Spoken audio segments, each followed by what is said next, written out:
Hey everyone, it's Ride 1940 here. Today we're taking a look at Microsoft Flight Sim 2024 and we're going to use the Miltech Simulations MH-60, which is kind of dressed up as a fake 160th Blackhawk, and we are on a Coast Guard cutter. This is the Stratton, and we're going to go find a vessel and do some boarding operations. So let's get started. Alright, with the mission hub you can actually see stuff like this, and the UI tells you kind of where to go. So and then we can also look at the briefing here. So we need to intercept a commercial tanker that's deviated from shipping routes and is operating in international waters under unclear intent. And this is something we've been tasked to stop by boarding it. So insert a boarding team via fast rope. Alright. This is cool. You can always hide it if you want to see that stuff. The mission actually has us flying at nighttime, but that's not fun to view or fun to record even. So we're going to do this kind of at the break of dawn, which is basically how a lot of these operations are going. There's been quite an uptick in helicopter-borne VBSS or HVBSS, and it's something I always wanted to do when I was in the Navy. I've done a lot of VBSS stuff from ships, but never from a helicopter. And in fact, the Navy doesn't have to use SEALs to do this kind of mission. There's a whole team that's all they do is HVBSS, and you can, if you're a certain rate, or certain rates, you can try to go that and get that for bill it for a few years, which would be super cool. I couldn't do it because they weren't taking sonar techs. They were taking a lot of engineering rates and some other rates. So I was like, damn, missed this chance. Alright, let's see. I think it says we gotta go 72 for 20 miles. So if you were to do this mission at night, they do have a kind of a fake FLIR thing here. Where is it? So you should be able to see using that, but we don't need to do that. Use our eyeballs. Really, the surface vessel, the Stratton, would just be giving us vectors to go investigate the contact. Oh, I've got my AI assistant, or co-pilot, doing the comms, and now he's requesting flight following. I don't think that these guys are getting flight following in real life. Squawking too, that's pretty funny.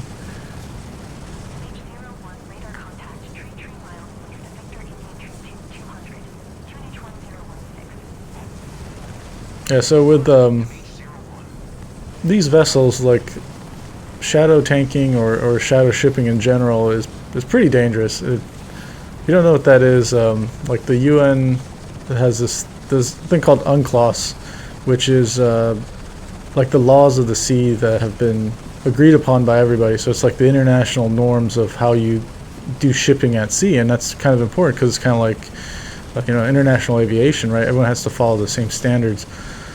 So there are rules that everyone needs to follow, and then there's also a big thing with shipping is you need insurance for your ships. So you have to be registered, and a lot of the registries require certain safety inspections or whatnot every periodic amount of time. So every year, 3 years, 5 years, whatever. And you'll have to go into dry dock and get your ships maintained and inspected fully. Now, shadow shipping doesn't have to do any of that because they're just operating out there on their own. They don't follow the rules. They can do whatever the hell they want, and so that is why I think they're pretty dangerous ships. And it's not. It shouldn't be normalized because it puts at risk all the other sailors on the other vessels doing the right thing. And imagine operating in tighter waters, not necessarily here in the Caribbean, but maybe near Gibraltar, where there's a crap ton of shipping traffic going through a choke point, and there's a vessel there that hasn't been performing all its routine maintenance and stuff because it didn't need to, because it just wasn't registered with anyone. If they get in a collision because there's some sort of maintenance problem that stops the ship or does something where it causes a collision, who the hell is going to pay for that? Because the ship's not insured, because nobody's going to insure a ship that doesn't have any scheduled normal maintenance programs and safety inspections and whatnot. So they are pretty nuts. I'm all for helicopters and boats intercepting these ships and taking them out of the ship's oceans, because they're not good to be there. And really, the ships that are doing it are obviously doing it to violate sanctions or whatever. Yeah, that's just dangerous stuff. And I think a lot of people don't understand, like, any Navy can do this. Like, in UNCLOS it says a Navy can inspect any vessel that is suspected of violating any of these rules. And so one of the big ones that you probably heard in the news is like one of those ships like changing its flag, and you're simply not allowed to do that. If you the one case where it is allowed is if you were to say if the ship was out to sea and then the shipping company actually changed ownership, then that would be okay. But even then, you could probably still get boarded, because if a Navy vessel wanted to, they can question why you did that. And so if it's legitimate, they'll let you on your way. If it's not, then they're take over the ship and move it to the nearest port, basically. Yeah, so that's well within any country's legal right to go ahead and investigate vessels that it suspects of not participating in the international norms for shipping. When I did a lot of VBSS boardings in the off the coast of like South America, it was I'm pretty sure that's the tanker like way out there, probably like 10 miles away or something. Yeah, when we did the boardings and stuff, a lot of the times, there were like fishing boats, and you kind of leave the fishing boats alone unless they're doing something that makes them suspect. And you board a fishing boat, and if they're not trafficking any drugs, obviously they're going to be very annoyed because you've wasted maybe a few hours of their time to do this stuff. And I totally feel for people like that, because they're are working like an honest living, and going to sea to fish. You're out there for like maybe a few weeks, and if there's no catch, then it sucks. And a lot of these people are like super poor. But they always not always. There's some though that they're annoyed, and then it's whatever, it is what it is kind of thing. There's some that are like really adamant, like, why are you on my boat? You're not allowed to be here. And for those kind of boardings, the legal precedence wasn't just because we thought they were not flying the correct flag or something, because all those fishermen were flying the correct flags of the countries that their boat was registered in. But the other point is that those countries, the host countries that have those registries where the ships are registered, if you see them, the stern of a ship says like Panama or something, or Ecuador, they can go ahead and give permission to whatever Navy, like the U.S. Navy, and say, hey, if you think that you saw vessels that are doing drug trafficking, then if they're flagged under, say, Ecuadorian flag, you've been told by the Ecuadorian government that you can board them. So you have all the paperwork, and you just kind of show them and say, yeah, I'm sorry, but your government wants us to actually do this. And the people that were really upset about that stuff, we usually would find like traces of cocaine or something on like the railings or on other parts of the boat, or they'll have something really suspicious that just like, why do you have that? Because you see a bunch of fishing boats and you kind of know what's normal. And then like I remember one guy had he had a log of all the U.S. Navy ships, like, and the call signs and stuff like that, and it was like, what are you doing with this? Because like no other fisherman cares about that stuff. And ships go down there and deploy every once in a while, so it's kind of, you wouldn't be out on like one fishing trip and then log all these call signs. It was something that you built up over the years, like you're tracking it, and that's not illegal, it's just like suspicious. And coupled that with like you find cocaine traces on railings of boats, and it's like on that boat, and it's like, I wonder what you were doing. But yeah. Alright, that is the tanker. Let's see what the little mission thing says here. Alright. I'm not sure if we actually have to fly. Oh. I'm just gonna fly to the trigger point because I think that's gonna be crucial, and then we'll fly to that tanker.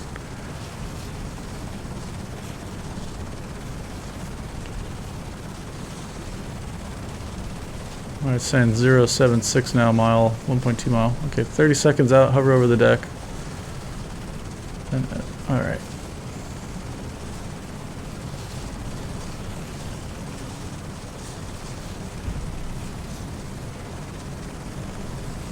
We'll do a flyby first to inspect for weapons on board. Nobody on the bridge wings. There is a helipad. Oh, it says we've hovered over it. Yeah, there's a helipad. We're not going to use that, and the reason I'm not going to use that is because it's so far away from the accommodation tower, and we want to get the team quickly to the accommodation tower so they can go up to the pilot house and take control of the vessel really rapidly. So we'll swing by one more time, and then we'll hover like kind of right near in front of that tower. Actually, I wonder if we can fit right there. I don't know if we can. No, that's kind of sketch.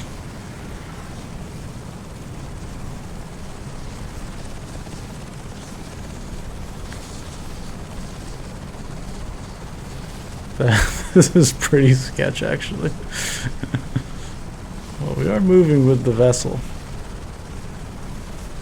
And we are... Oh, we're pretty high. Oh, I think... the radar altimeter is picking up the ocean and not the freeboard of the ship here. Were you actually hitting this thing? Oh, I can't maneuver this around. Yep.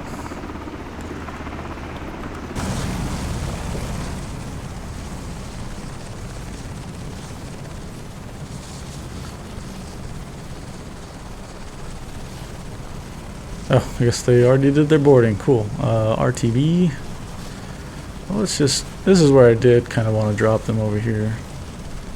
Let's get the practice in. So we're 30 feet over the deck. Get it down to like 20-ish.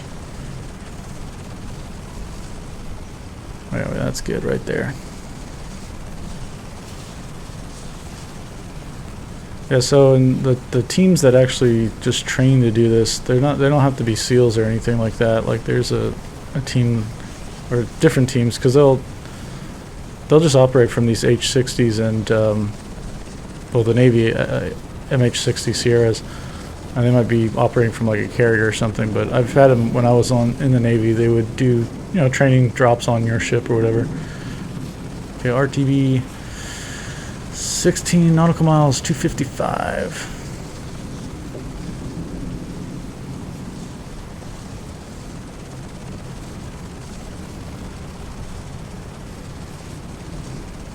Yeah, so we're flying back to one of the national security cutters, the Stratton. I think it's the third one that was made from what I read. Back when those were coming out, I really wanted the Navy to buy them for a frigate replacement because Huntington Ingalls at the time had changed.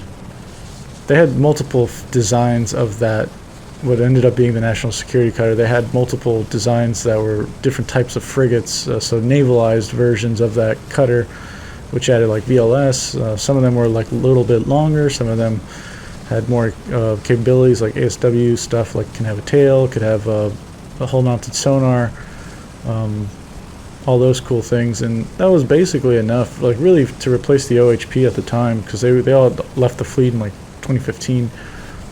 But even before that, they were getting decommed because some of the hulls were super fatigued. Like they were 30 years old, which isn't too old in terms of like ships, but what you can't get around with old boats is it's not just the age, it's the actual like hull thickness. And it's steel, so you can cut out thin parts, right, and put new parts, plates on.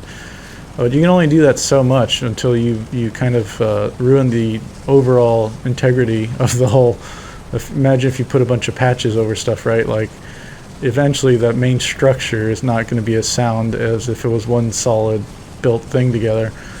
So that's where the holes were at. They were tired. Like, I'm tired, boss. Yeah, it was time for them to make a new frigate, and yeah, I was hoping they'd do the Huntington Ingalls one, because they had VLS, which is really what the OHP just at that point needed. And honestly, if they just made new OHPs and just added like a 32 cell up front, some upgraded radars, keep the towed array, and obviously you'd have to build the ship again because you just can't use the old holes, but I think that would have been good, and that would have been good for the next 20, 30 years, but they eventually went with the FREM design, and obviously we know by now that the Navy had canceled that and is only going to make 2 of the FFG 62 class, the Constellation class vessels, which is just, it's nuts. I understand that they're kind of upset that it's taken so long and they've dumped so much money into it, and there's been so much design changes, and those are legitimate problems with that class, but at this point it's like you're so far into it, what are you doing by just canceling the rest of the ships? Because I think the initial buy was 6 frigates with options to go up to like, what, maybe 20 or something, maybe 10 or 20, I'm not sure, but canceling those, just only accepting the 2 that are being built at the moment, and then going ahead to now go back to that National Security Cutter class, painting it gray, and then calling it a frigate, I don't think is the right move there. Yeah, initially those vessels are not going to have VLS. They're not, as far as I know, they won't have any ASW capability, and that's like the cornerstone of a frigate, I think, is to have some ASW capability, because you want to have a ship that can escort other vessels in an ASW environment. And do you necessarily want to use a high-end VLS shooter like a DDG, or do you want to use a smaller, cheaper vessel like a frigate? And I think you should use a frigate. And obviously the frigate shouldn't be like a mini Burke. I think that's the problem with the designers. There's all this mission creep of like, well, it's not going to survive because doesn't have enough missiles and all this stuff, and it's like, yeah, well, it's a frigate, it's not supposed to be a DDG. And I'm thinking the way the US views frigates and versus Europe is a little different. For Europe, that some of those countries, that is like the main vessel class, so it has to do a lot of stuff and it has to try and be survivable. And to that end, I think frigate sizes over there are pretty big. But in the United States Navy, they've got so many Arleigh Burkes that we don't need a mini Arleigh Burke. I think the SecNav said one of his reasons to cancel the latest frigate was it's got like 60% of the capability of an Arleigh Burke, but it's like 80% of the price. So it's like, at that point, why aren't you just using that money to build more Arleigh Burkes? And I think that's part of that problem where they're trying to put too much stuff into the frigates, and it's losing its cost benefit. Now, if you had a bunch of frigates and they were all like 800 million or less, then that's great, and they don't have to be like whiz-bang shooters or whatever for the fleet. They just got to be out there to do presence and stuff like this. And the shadow tanking stuff is a great example of that. Like, we were using the Coast Guard cutters, which, if the Navy had more frigates operating out of Mayport, like it used to have a bunch of frigates in Mayport, then they could go out and chase all these tankers all across the Atlantic and have helicopter facilities to do this stuff. Everyone's happy. All right, that is the Stratton. Come astern of her. If we can bleed off this speed.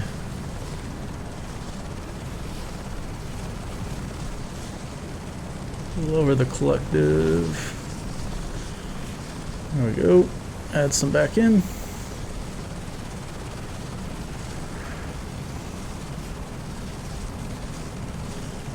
All right.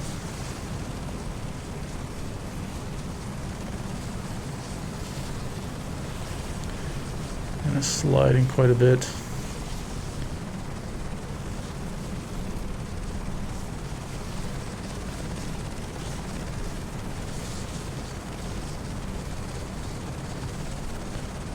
Most of the helicopter approaches to vessels, you want to just find a like an altitude line. Like for me, it's going to be the top of the hangar, and try to just keep that. Don't try to do like a glide slope down to the flight deck.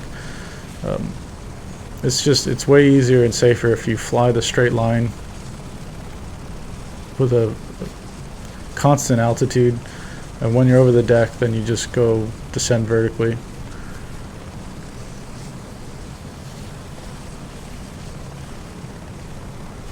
Alright, creeping up. Oh, don't descend.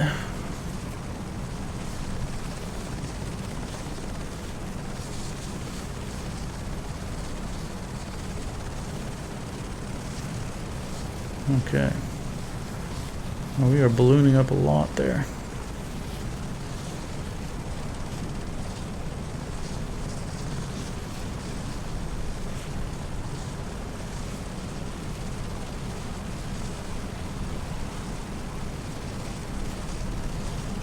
Sweet.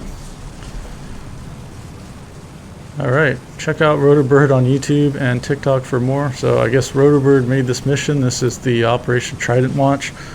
It's in the mission hub, so for Miltech Simulations. So you do need the mission hub to play these missions. You can't just have the helicopter and then that's good enough. I do like these moving ships, so you just set the park and brake and you're actually moving. It's kind of jittery, but I'll take it because just a lot of games will have trouble with moving ships and stuff and helicopters landing on them. This is pretty cool. Yeah, I'm always into flying this helicopter, and I'm excited for the new year in 2026. At some point there's going to be a CH-53 coming out from Miltech Simulations, and I hope it gets the Echo 19 sound treatment like this guy does, because it is like spot on. If you're flying with those doors open, that is exactly what that sounds like. If you don't believe me, I mean, you watch a crap ton of H60 videos out there, and that noise is just, that wind noise is perfect. Okay. So, yeah, if you have any questions or comments, leave them down below, and I'll get to them as soon as possible. I'll see you in the next one. Bye.